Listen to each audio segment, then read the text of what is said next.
Hello everyone, it's Chris Pritt back again with a new topic in West Virginia divorce. Today we're going to be continuing on with our analysis and discussion of the alimony factors under West Virginia law. And we're going to be going over two factors. The first factor we're going to be talking about is the tax consequences to each party.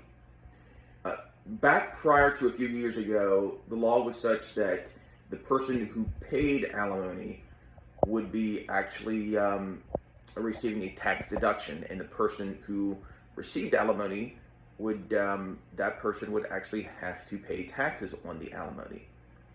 And the law has since changed on a federal level as to whether you can claim alimony on taxes. The law is now such that the person who is the payer spouse no longer gets a deduction for the alimony. But at the same time, the person who is receiving the alimony no longer has to claim that on their taxes. So in some respects, it's better for the payer spouse. In other respects, it's not as good. It's actually, in some respects, a lot simpler, because when you're trying to figure out whether a person should be paying some sort of alimony, you're just looking at, you're not really factoring in the taxes, the tax deduction that they're going to get. Okay, and it also has to be accounted for the fact that the person who's going to be receiving alimony is not going to be paying taxes on that. So it's, in some respects, a lot more simple than it was. The next factor a court is going to consider is the impact of healthcare costs for both themselves and the children. That's another factor that the court can consider. So let's say that somebody is going to have a huge bill when it comes to their health insurance.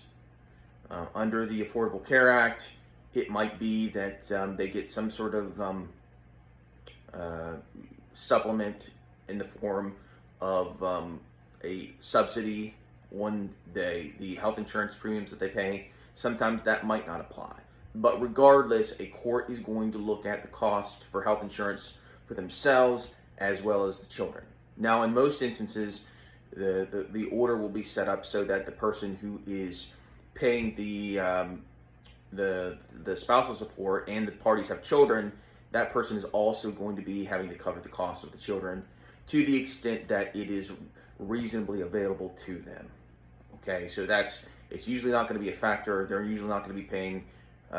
It's usually going to be on their insurance, and it's not going to be an additional cost, but it is going to be a factor that the court looks at as to when they're going through the alimony factors and determining how much and if a person should be paying spousal support. So that consists of today's video. If you have any questions at all, feel free to give us a call or send me an email. Have a good day.